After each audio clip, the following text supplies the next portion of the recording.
தவமாகும். இதே இடத்துல நம்முடைய சகோதர சகோதரிகள் நாம் அனைவரும் இணைந்து கொண்டிருக்கின்றோம்.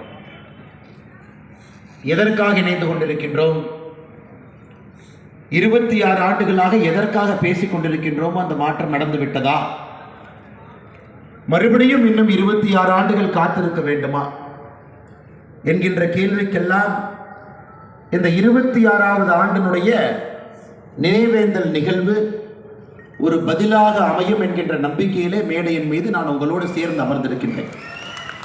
மேடையின் மீது இருக்கக்கூடிய இந்து முன்னணி இயக்கத்தினுடைய மாநில தலைவர் அண்ணன் காடேஸ்வரன் சுப்பிரமணியம் அவர்களே, விஸ்வ இந்து பரிஷத்தினுடைய மாநில செயலாளர் அட்வொகேட் லட்சுமி நாராயணன் ஐயா அவர்களே, பாரதிய ஜனதா கட்சியினுடைய தேசிய மகளிர் அணியினுடைய தலைவி, இந்த மண்ணினுடைய சட்டமன்ற உறுப்பினர் அருமையக்கா வானதி சீனிவாசன் அவர்களே, பாரதிய ஜனதா கட்சியினுடைய மாநில செயலாளர் ஏபி முருகானந்தம் அவர்களே, மாநில பொறுப்பாளர் அண்ணன் எஸ்ஆர் சேகர் அவர்களே, இந்து முன்னணியினுடைய மூத்த நிர்வாகி அண்ணன் கிஷோர் அவர்களே, ஆர்எஸ்எஸ் இயக்கத்தினுடைய மகாநகர் சஞ்சாலக் ஐயா ராஜா அவர்களே, சேவா பாரதியினுடைய மூத்த